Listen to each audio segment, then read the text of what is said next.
Why do we trust rules so much? Yet, is it possible for rules to make us worse off, less fair, less humane, and less capable of good judgment? Today we ask whether fewer rules might make us better people. Hello, this is Marvin King. I'm an associate professor of political science and African American studies at the University of Mississippi. Today, in partnership with the Center for Practical Ethics and the Lot Leadership Institute, my guest is Barry Lamb, professor of philosophy at the University of California, Riverside. Barry is also the host of Hi-Fi Nation, a show where philosophy and reality meet. In 2025, Barry's book, Fewer Rules, Better People, The Case for Discretion, was published, the subject of today's conversation. Barry, welcome to the show. Thanks for having me. Glad you're here. Was there a specific moment or experience that led you to write Fewer Rules, Better People, or did this argument develop gradually over time? I was making season 4 of my podcast, which was about the philosophical issues that arise from criminal justice. And a lot of philosophers think that they know what the interesting questions are about criminal justice. They sit in their armchair, they think, oh, it's about free will and moral responsibility and punishment and blame. And I thought going into that season that that's what I was going to focus on. But when I started speaking to people inside of the criminal justice system, activists, judges, prosecutors, defense attorneys, police officers, the question of discretion is the one that kept coming up, not questions of punishment and just punishment and so forth. So I made the entire season, following my interests, but a significant number of those episodes were about this issue of discretion, judicial discretion in sentencing, prosecutorial discretion in deciding what to charge, police discretion on when you let somebody go versus when you actually enforce the law. And so I thought, well, within philosophy, this is not one of those issues that we discuss, but I was fascinated by the practitioners being so invested in it. And so I decided to write the book about that. So what is the philosophical claim you want readers to grapple with here? I want people to think about all of the institutions in which they are a part and take part in, not just criminal justice, but also medicine, also their jobs, everybody, anything that admits of kind of bureaucratic organization, right? You encounter someone, they have a manager, you have to fill out forms, there might be money involved, it might be education, it might be your children are applying to college or various schools and so forth. And I want people to think about all of the rules that are both organizing and also constraining kind of decision making. And I want people to think about whether we have evolved where our bureaucracies are far too legalistic, right?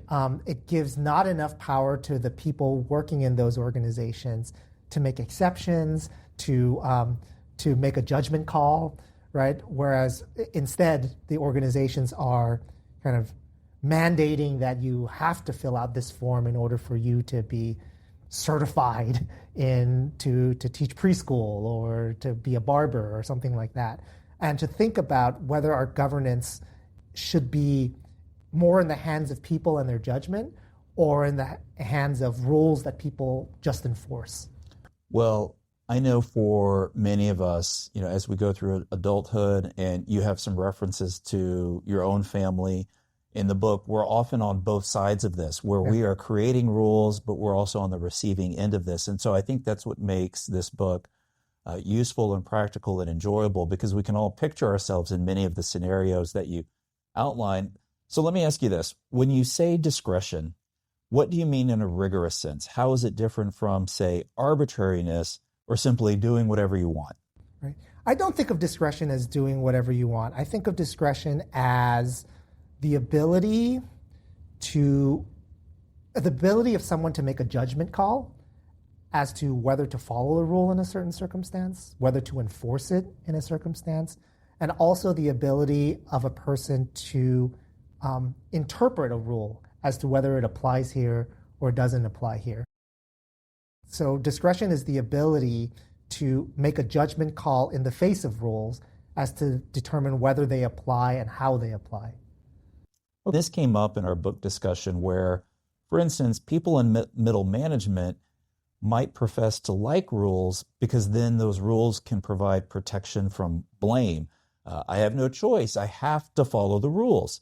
So how does your argument account for the political or bureaucratic incentives that sustain rule-heavy systems? So I take very seriously the arguments in favor of having legalistic institutions where the rules are blindly enforced on everybody. I take very seriously why people would want that, right? So here's an example, just out of the abstract. It would be so much easier for us as instructors if there were just a blind rule, no technology, right? Just paper and pencil. Right. And then I don't have to be the bad guy and say it's my decision that you're not allowed to have technology. Yes. I could say it's college-wide, and then it makes all of our jobs easier, right? And maybe there are some exceptions for accommodations for disabilities, but without that rule, all of a sudden it's up to the instructor. And then that means that if the students don't like it, they'll say, give you a negative review. Like, this instructor is just a bad instructor because they didn't let me take notes with my computer. They didn't let me record the lecture and so forth. I take that very seriously, right? Because with blind rule following, you at least have the appearance and sometimes the substance of fairness, right? Everybody is following this guideline and these rules, and it's not a matter of blaming any individual for it. Another thing that is a big pressure point into having blind rules in bureaucracies and institutions is that you have much better quality control, right? Meaning you can know ahead of time what to expect, right? An example I like to use all the time is there's a reason why if you drive across this country, there are way more Chili's or other Denny's or like these, and people will go to that because at least you know what to expect. Whereas if you were driving through the South and there was Old Mama's restaurant, I've never been here, I'm not quite sure, right? So like to know that you're going to get the same thing at every Denny's or the same thing at every Chili's is a big incentive to make sure that everything is standardized. It can be reassuring. It's reassuring, and that's exactly what's happening with middle management as well, right? They don't have to exercise a judgment call because the rules say what they say. That's right. So, in political science, we often talk about the principal agent problem. And so a lot of rules are in place that strip away judgment, which I think is where you're coming from, because the principal agent problem is the idea that you'll have a boss somewhere and you have a large organization and they can't be in every room. And so to make sure that their subordinates are doing what they want, they will impose rules. But then it sounds like you're saying those rules then restrict judgment and discretion. Yeah, that's right. And, there are benefits and there are costs to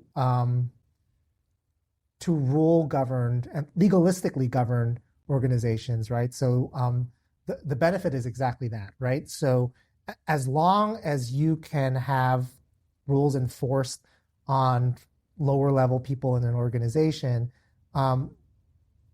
you have a very reasonable expectation of what is going to happen in that organization. If you say to all of the police officers or sheriff's deputies in a certain region, okay, we're going to enforce every traffic law, every ticket is going to be given.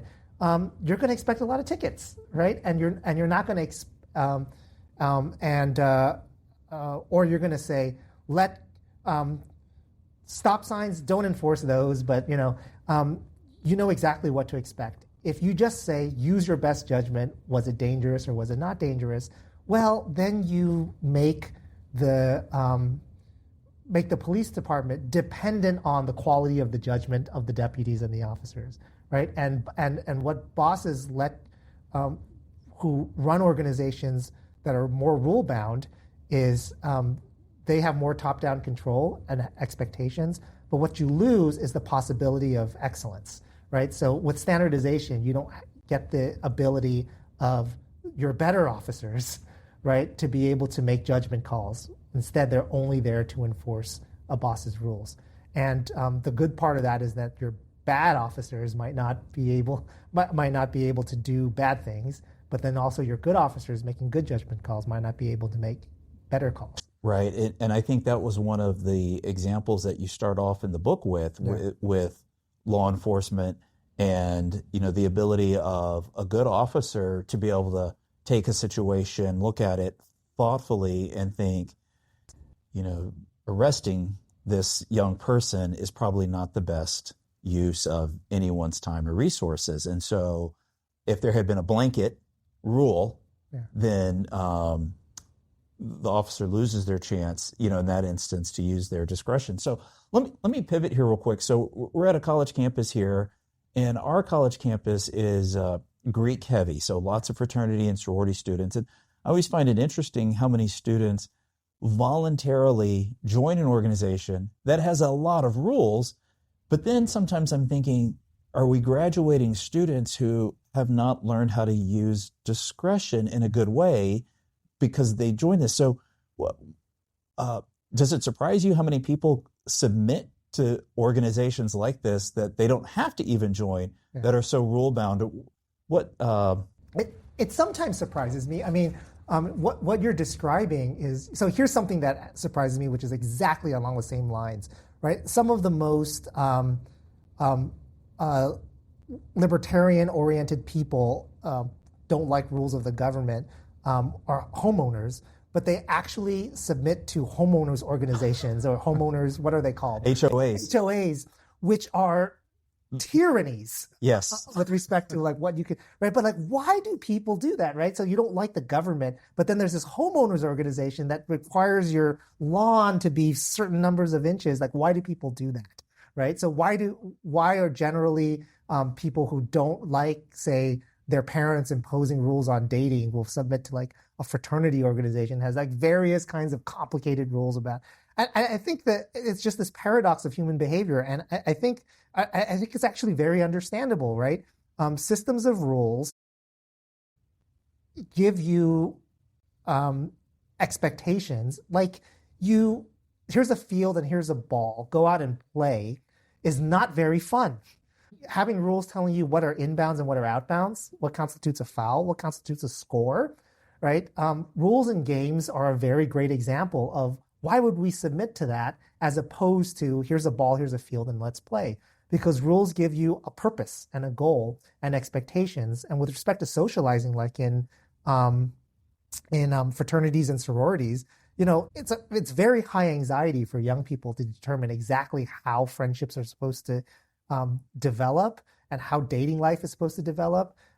We've moved far away from that in our society, but having a system of rules that tells you this constitutes an act of an initiation of a friendship. This constitutes an act of initiation in a courtship behavior, like asking someone to dance. We don't have formal dances much anymore. There is, right? And I in that way, I don't find it all that surprising that in the same way that people decide to play games, right, that tells you exactly what constitutes scoring in a game, what constitutes a foul, what constitutes a teammate, what constitutes what you can do with an opposition. I think in social circumstances, people will submit to that precisely because it gives them a set of expectations.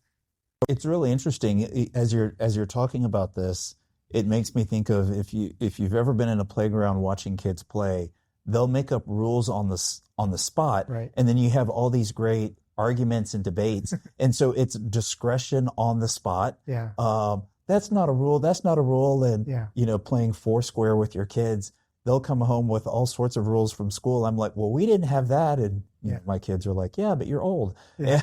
And so there's a lot of discretion, and it seems there's a lot of joy there. Yeah. And unfortunately, it seems that as we grow up in a rules-bound society, rules also kind of take some of the fun away Absolutely. from um, from society. And so that kind of leads to my next question. So it seems there's lots of instances where we can find examples where rules undermine virtues. Yeah. I'm doing this because I have to do it. I was told to do it. Is it possible for rules to cultivate those virtues, or do you feel that like discretion allows us to be more virtuous? Yeah. So one of the things that might be misleading in the title of the book is that, which is called Fewer Rules, Better People, is that Barry's against rules. What I'm against are legalistic rules, right? Rules that purport or portend to cover every example, that are to be enforced without exception, right? And that are there to structure every judgment you make. So, for example, here's college admissions might be one of these examples where you can have highly discretionary judgment. People reading files, making a judgment about what a student says and how to balance their GPA with their SAT scores. Or you can say SAT scores times GPA equals this number, our cutoff is 2,600 or something like that, right? That's a rule-based way of doing college admissions. And you can just apply that elsewhere in life, right? I can give human beings sets of rules and say, enforce them without exception, let them use them in your judgment, and live life that way, right? Do a job that way, right? When you're in a home, look at the chore chart and the time, make sure there's a time to complete the chore on the chore chart. If you're a student, look on the syllabus, look at the percentage, the word counts, right? All of these different kinds of metrics. And the hazard there with legalistic rules that purport to cover everything is that you have people in compliance mode, right? Like what people are doing, and that's a hazard with students too. It's GPA times SAT. Then they're going to structure their life in such a way as to maximize GPA and SAT in those various ways, right?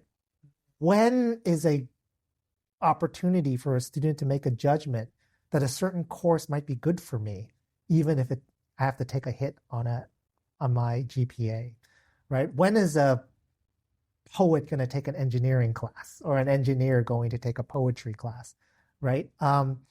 That's the kind of virtue and judgment we want people to have.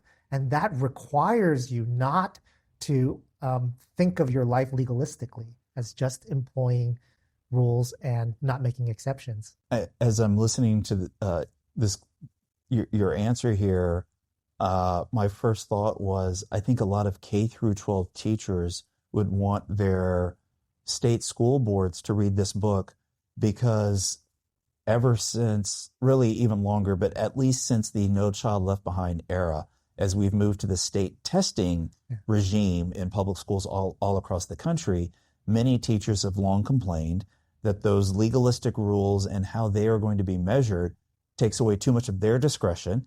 And so we spend so much time, quote unquote, teaching to the test, because that's how they're measured. When you said GPA times SAT, that's exactly what I was thinking of, because they're measured on how well did the students do on this test, but then that precludes so much other substantive learning that the teachers would probably prefer to give to us, but now we've taken that discretion away from them.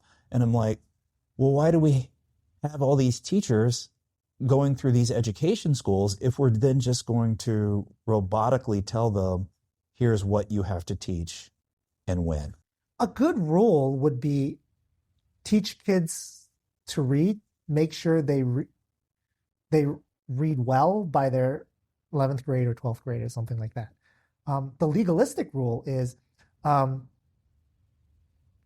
12 pages of reading per week per grade plus 1 page as you go up, or something like that, right? Evaluating teachers along legalistic rules is, Did you satisfy something that's quantifiably numbered, right? And do your students meet the cutoff, and so on. And the entirety of the K through 12 teaching profession, not the entirety, there are some exceptions, but I think that exceptions are where the better teaching happens, is to respond to legalistic metrics that they measure something. Let's not be radical skeptics about it. It's not like they measure nothing, right? But do they matter the totality of what we want? Not even close. They don't come close to measuring the totality of what we want. And do they also prohibit teachers from doing high quality, excellent teaching? I do actually think they do, right? Because part of high quality teaching is knowing that in a certain circumstance, this is what would be good for the students. And it's not following whatever metric of reading or math test scores are imposed from above, from the state. So talking about education, initially you mentioned that when you were interviewing people and doing documentary work on criminal justice, that really got you into thinking about this legalistic rules. And your book has several examples. And to me, one of the most powerful ones was the prosecutor in Maine, right. The progressive prosecutors. So coming at this from a political science background, my thought is, how does someone tell the public, if they're campaigning for office, that the case for discretion, I'm not going to prosecute some of these low-level drug offenders, but it's to make a better society?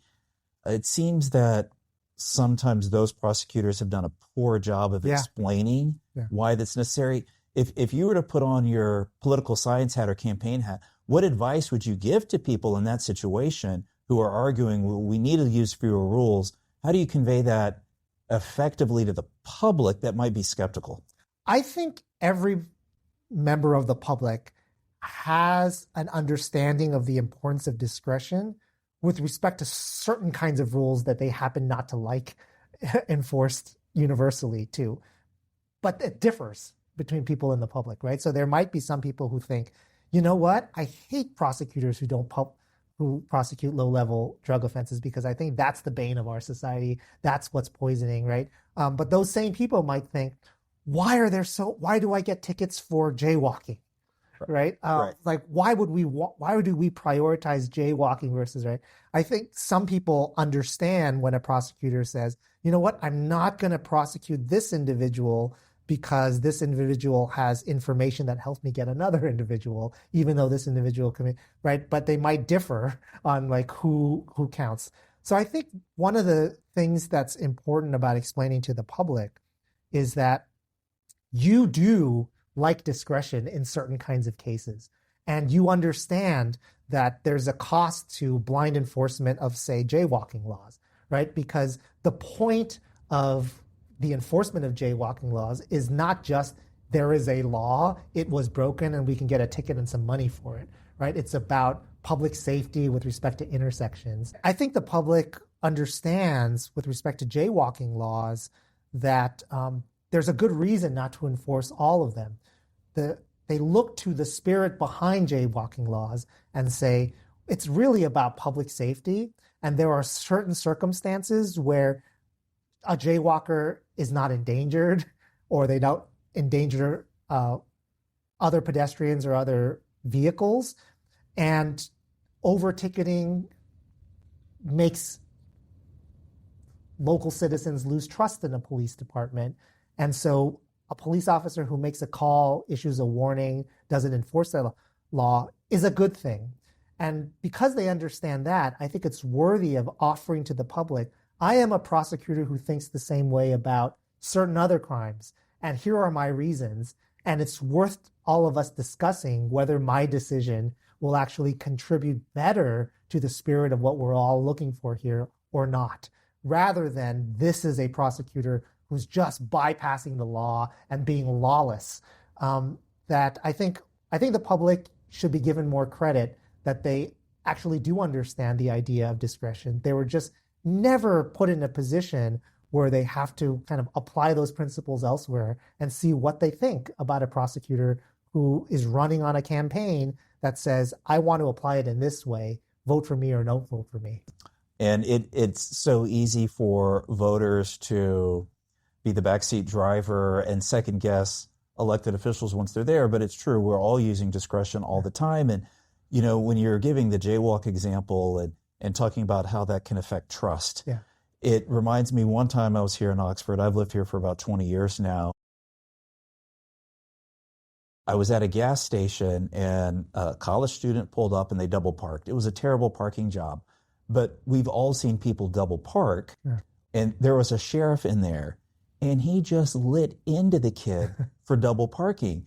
And all I could think is, you're picking on him because he was a college kid. Like, it just seemed so clear. Like, people double park all the time.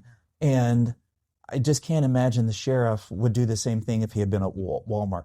To an older person, a mom then pulling out a stroller. It was like, this was a college kid in a truck and the sheriff lit into him. And as you're giving the jaywalk example, I just thought, this kid is probably going to have a permanent scar of how he feels about law enforcement. And he's going to go home and tell his friends this story, and it's going to maybe not poison their attitude towards law enforcement for a while, because to me, this was such a poor example of discretion. And so this kind of like the broken windows theory of policing, like sometimes it's too much. So let me ask you this.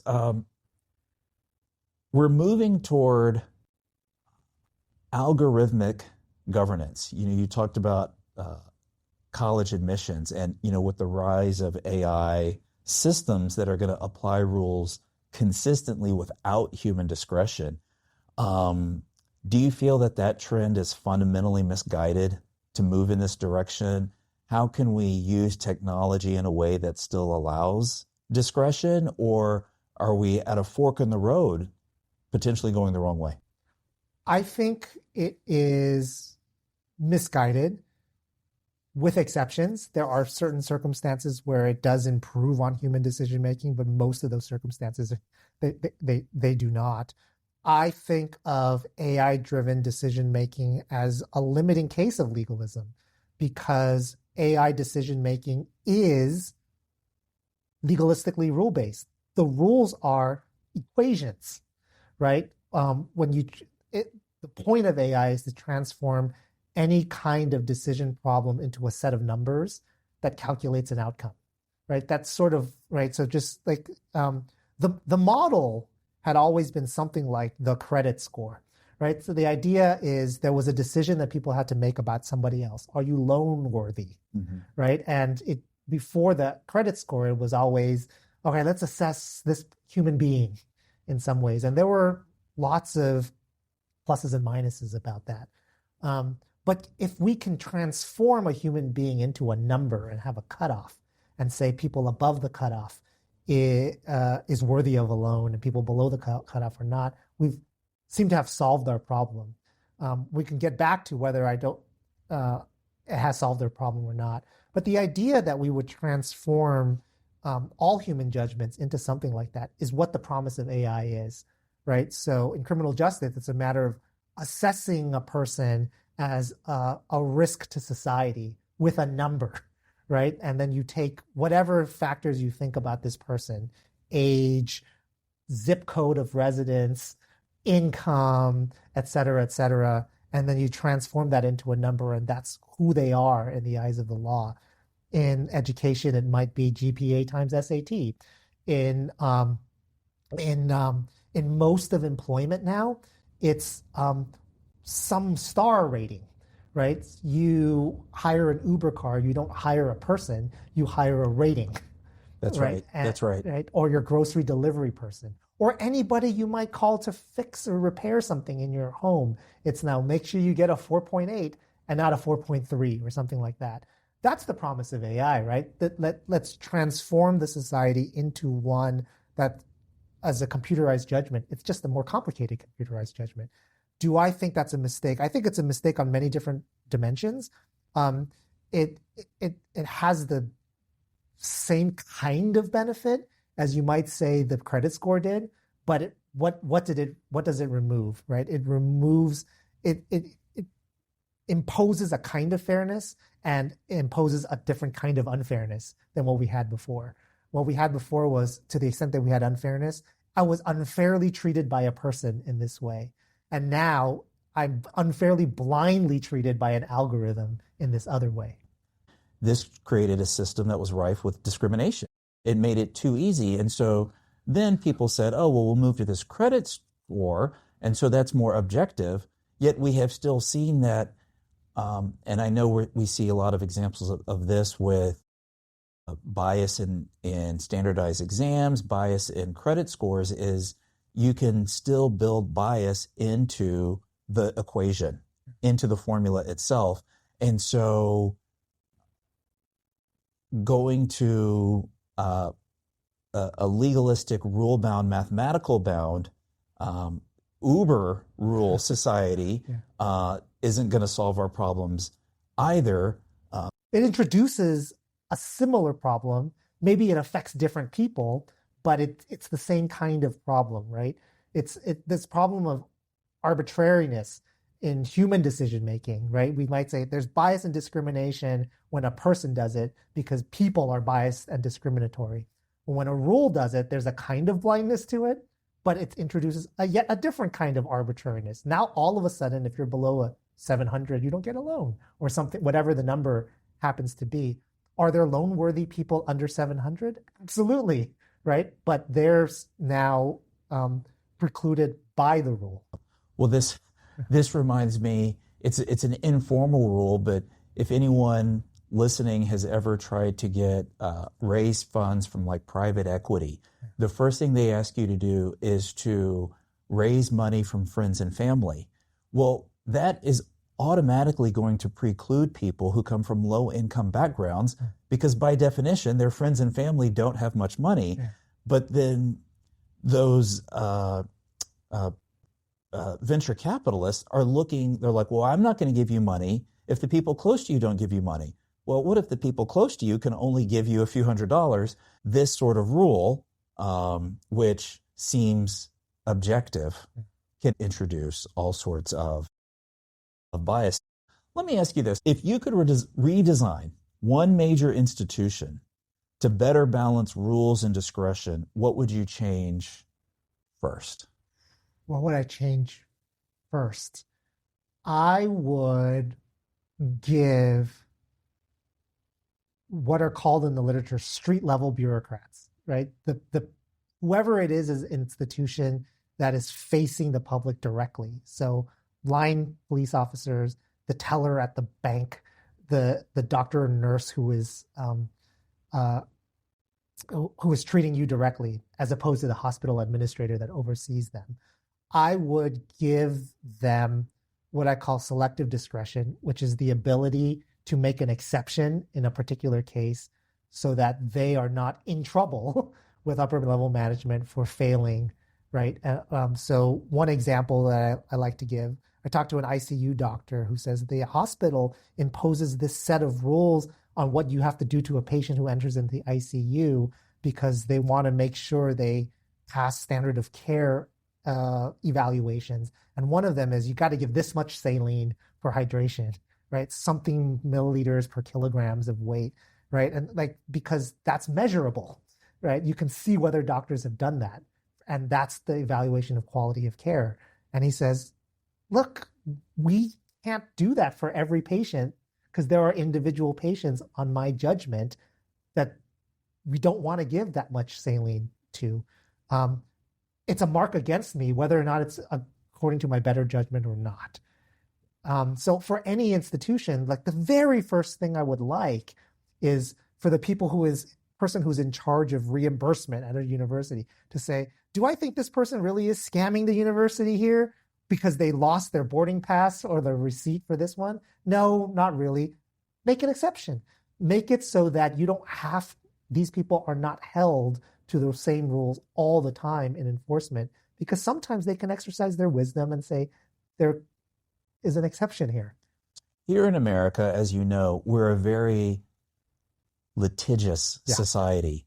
And so much of the rule making legalistic that we deal with seems to be as a shield Yeah. to protect from lawsuits. And so I am curious, do you know of any other societies or places that we could look to as models that have a better handling on discretion? And maybe there aren't any. I don't know.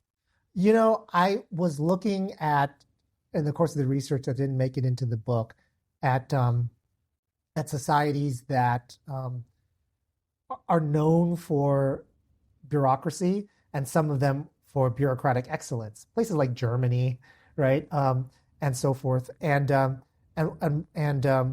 what I can tell you is that and then on the other extreme, there's places like China, which are like incredibly even more legalistic, but not because of fear of lawsuits, but because that's just they're in their tradition. There is this system that says that that's how you should govern, and it just turns out that the places where they have rules and high levels of bureaucracy but bureaucratic efficiency, they also have a strong sense of discretion and professional responsibility, right? So there are certain areas in the U.S. where people have that.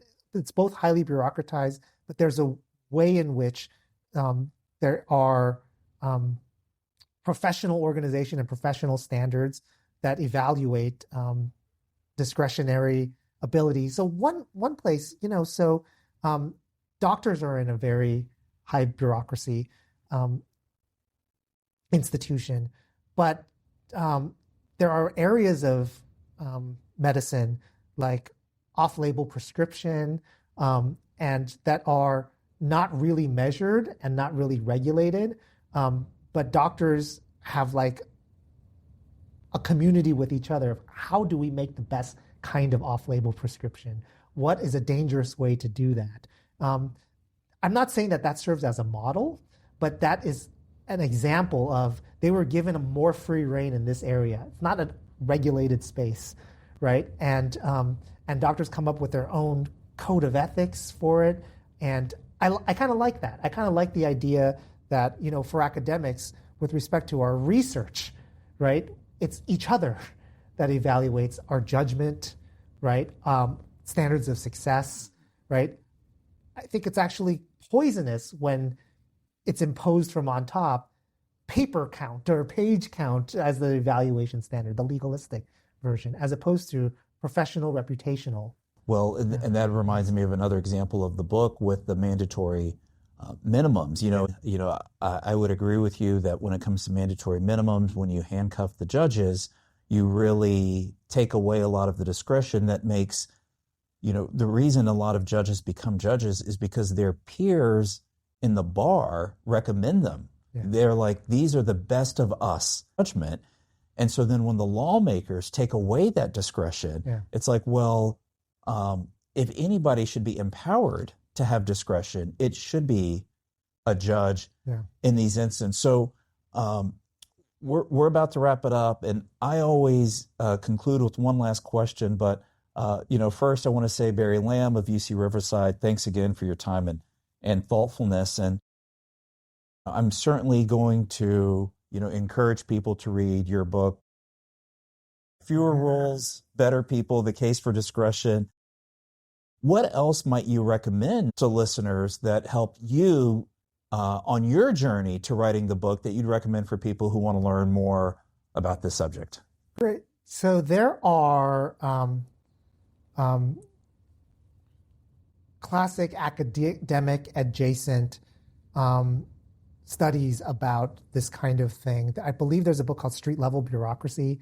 I don't remember exactly the author. It's a famous book that was very, very helpful to me. I will also recommend that there is a philosopher friend of mine. His name is T. Nguyen, Thi Nguyen, Nguyen. And he just wrote a book adjacent. So I'm talking more about bureaucratic institutions, but adjacent to that, he just wrote a book called The Score. And The Score talks about basically the metricization of life, right? And so while I don't focus totally on metrics, it plays a role. But his book is about why it's great when we have metrics in games and why it's so hazardous when we have it in institutions. And so I would highly recommend The Score. Well, very interesting. We'll put links to all of this in the show notes. And once again, Barry Lamb of UC-Riverside, thank you for appearing on the show, and we really appreciate it. Thank you very much, Marvin. Great conversation.